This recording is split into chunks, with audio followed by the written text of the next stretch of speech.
I may be wrong, but it looked like at one point you was wanting to sell one of your lots on 13th. I want to sell both of them.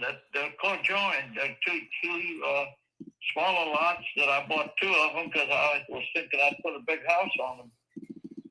Okay, so you got double lots. So that price, that deal, whatever information, shows one address, but it's actually two houses that could be built. They should build small houses. So my price includes both of them. Okay, and what's your price on them?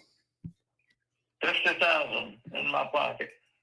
Okay. Are they? The other thing you need to know is those lots are located on a big canal behind them, so you can put a moat in there and build a wash and fight off the alligators and the snakes. that sounds terrifying. Well, you have people living there. There are houses right in the area that have been built over the years. Yeah. Are they both? What's the size of each of them, or total? I don't know. I've seen on some paperwork it's like 0.23 acres for both of them. Okay, total. So whatever size that is. Okay. I mean, there's no place for a horse or goat or anything like that. Okay. I mean, for a horse. And you said you were wanting what again? Sorry. 50,000. Okay. And the reason I want to get rid of them is because we are never going to go back there and live or build. At the time we bought them, it was for future planning when I finally retired from working completely. And I've retired twice now, once from the military and once from working. And I'm now living in Texas, so I have no need to have the lots. And it costs me close to $1,000 every year with the services I got to pay on them. Oh yeah, that's I pay for property tax. I pay for garbage pickup that I don't use. I pay for water. I pay for electric, whatever. Yeah. And so the taxes have really gone up. Just the property tax by itself is quite a bit. Oh yeah, everything they keep raising all of it on us, don't they? Yeah. Where are you located? I am in Southern Ohio. Southern what? Ohio. What? Cincinnati?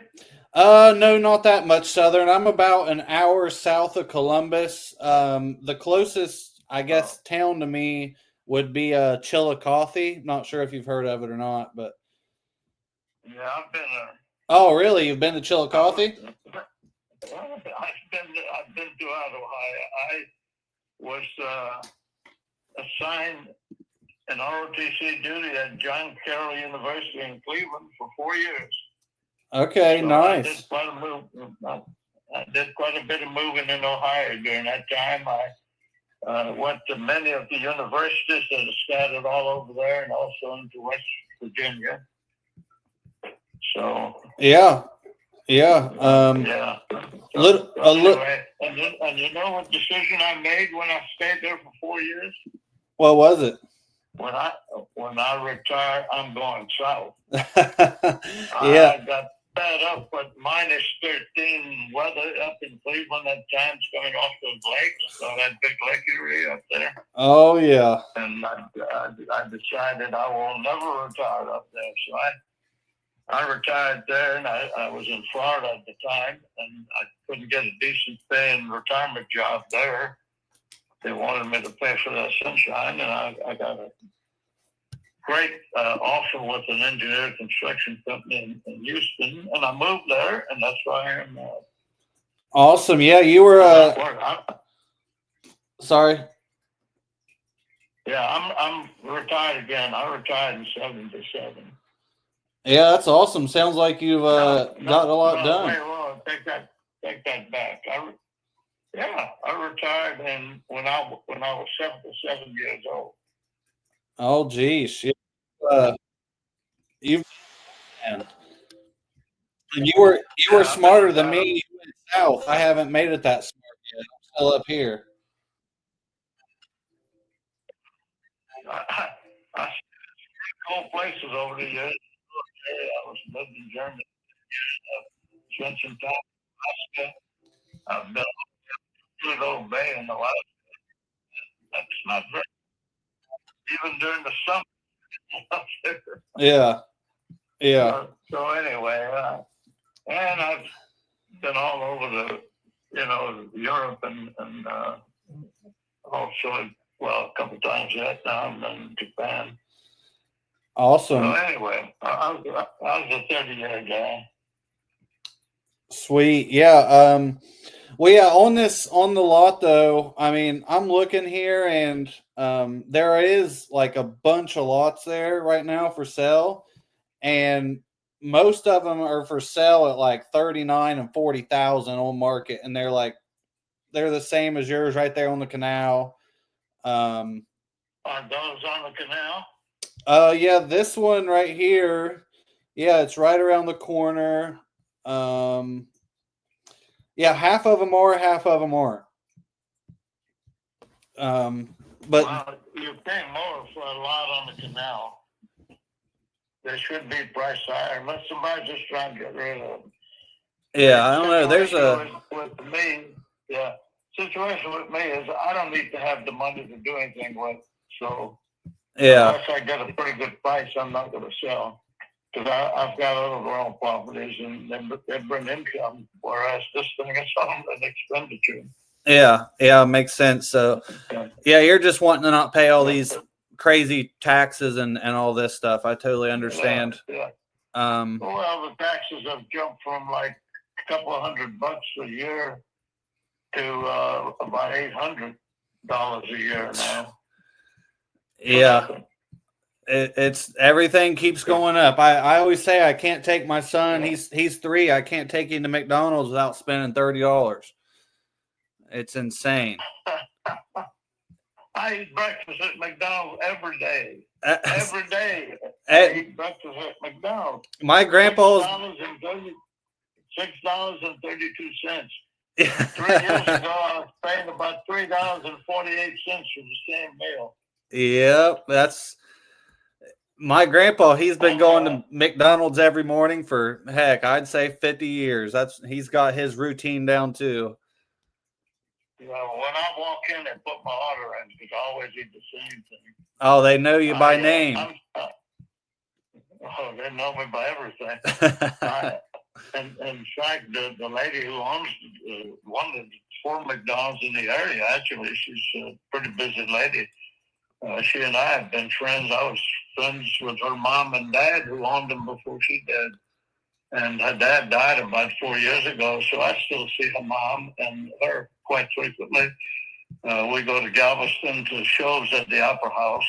They got a nice big Opera House down there, and they bring in some high-power entertainment at times. So I'm pretty well known in McDonald's. Every time I have a birthday, she puts on a big deal when I walk in. There's 20 people there. Come on in. Happy birthday, Mr. Larry. And there's this big cake on the counter, and everybody that knows me shows up. She puts a word out. That's awesome. And that's coming up in about 10 days. Oh, really? Well, happy early birthday.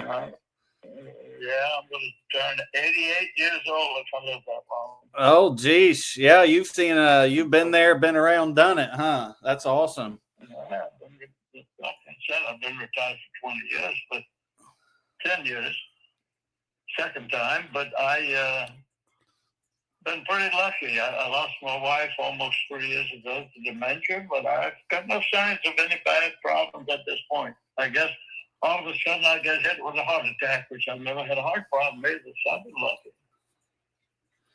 Yeah. I guess it's that McDonald's breakfast.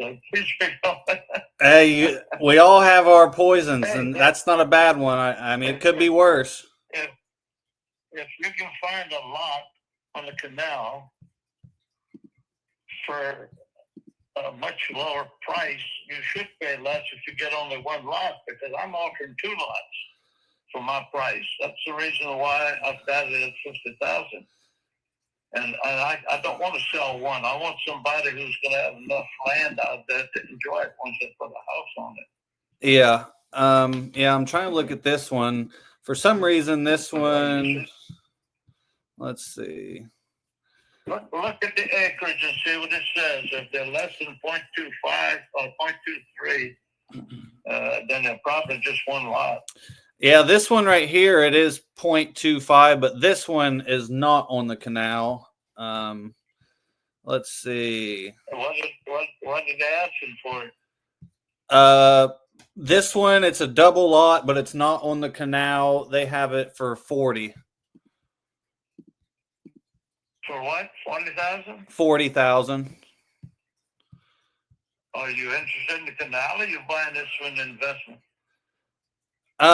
Investment. Then that's probably what you should get, and you can probably get the guy down a couple, 3,000. Yeah. Let's see here. So this one.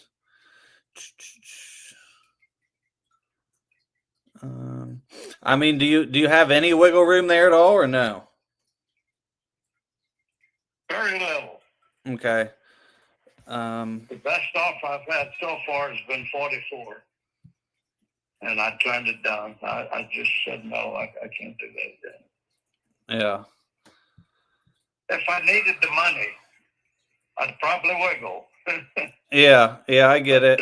So say I don't do it. What's the plan with it if I don't? You have like kids you're passing it down to, or?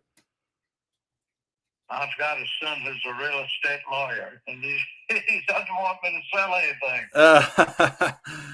Yeah. But he's in Texas, but he's familiar with the lot. I've got a house in Virginia that I've been thinking of selling because I've had a lot of problems recently with people who want to live in it and not pay the rent.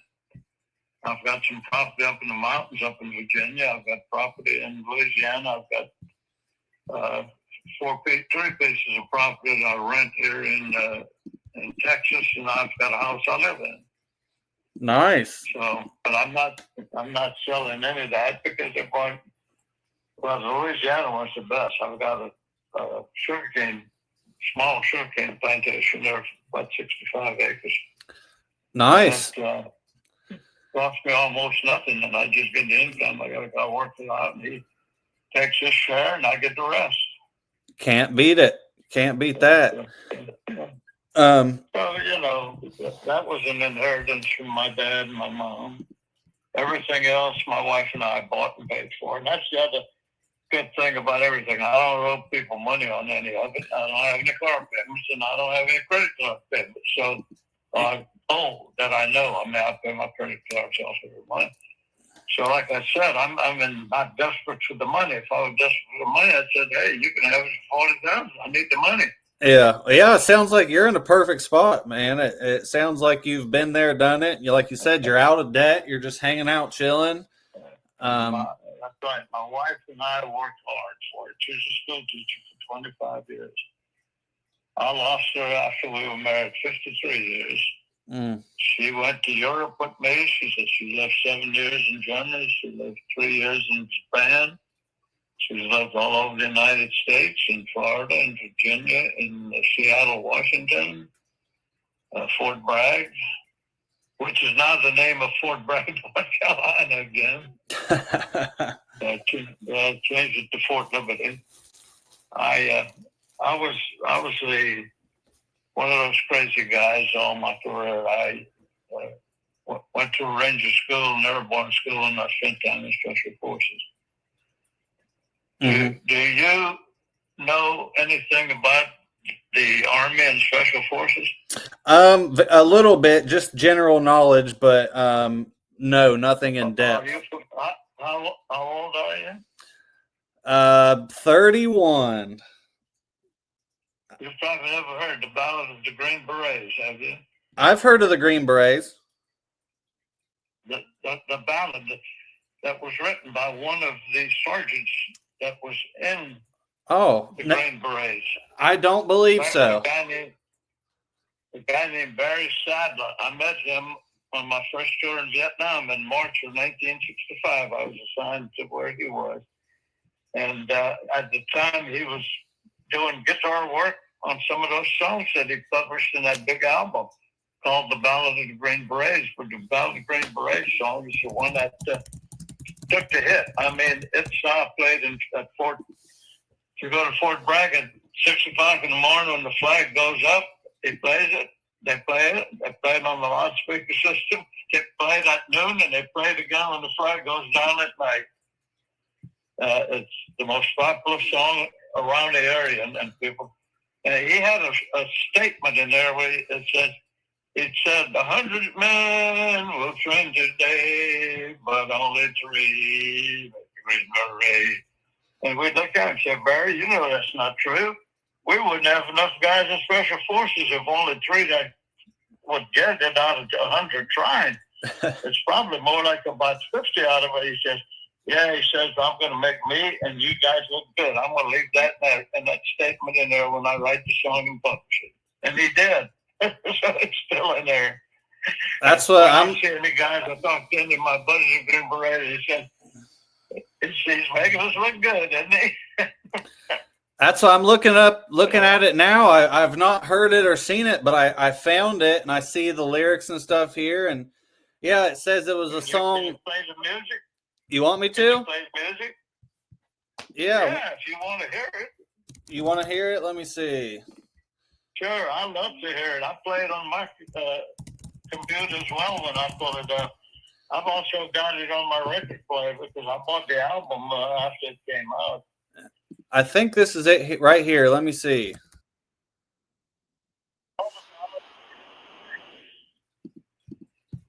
Okay, well, for some reason, I don't want to work, so of course. Okay. I found it. Sad. Yeah, it's sort of sad, because he talks about the young wife losing the husband, and all the other things, things that happened in Vietnam and so forth. That's what I see. It says it's a song really about bravery and sacrifice of the U.S. forces in Vietnam. Yeah. Well, he wrote that thing when I was with him in March of 1965. Oh, really? And he came back during the summer, was assigned to Fort Bragg, got that contract, and I ran to one of the guys that lived next door to him. He said he had 2 Corvettes in front of his house all the time. But Barry Sadler ended up in a sorry state. He was one of these fighters, and he went down to South America and got involved with some of those guys having problems on that. I think he's involved with the Sandinistas and those guys. Got himself killed. But he's very highly respected at Fort Bragg. Yeah, I enjoy talking to you about this because you forgot more than I've ever known. You're learning something. That's what. Yeah. I love talking to my elders. I mean, like I said, you forgot more than I've ever known. I don't know. I've got a lot to forget about, and I've had some good times in the Army. It was through the Army that I met my great wife.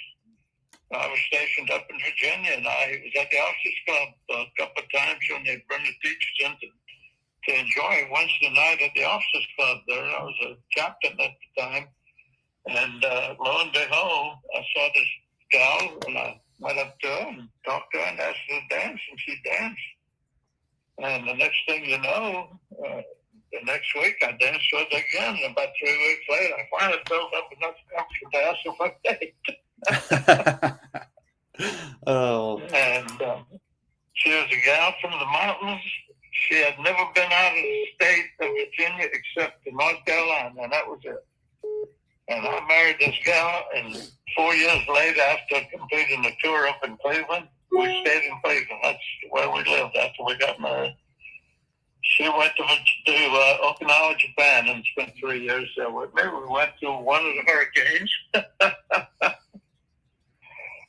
Anyway, And then she went to Germany on 2 different tours, 3 times, and then 4 years, 7 years total. See, that's why the phone ringing. They're probably trying to get. Yeah. Well, yeah. I mean, I have another call to. Oh, sorry. Yeah, well, it's nice talking to you, and let me know if you get a good deal on that thing, okay? Yeah, for sure. Yeah, that's what I was gonna say. I'll keep in touch and let you know what's going on. And I greatly appreciate your talking time, Larry. And about that time, I may be willing to come down on it. I don't know. I really need to get rid of the property, but right now, since I'm not ready on Monday, it's sort of old to what I have. Yeah. Well, I hope you don't hurt for money. So. Well, only when people live in my properties and don't pay. Right now, I've got 3 of them that are rented, and one of them I'm having a problem with.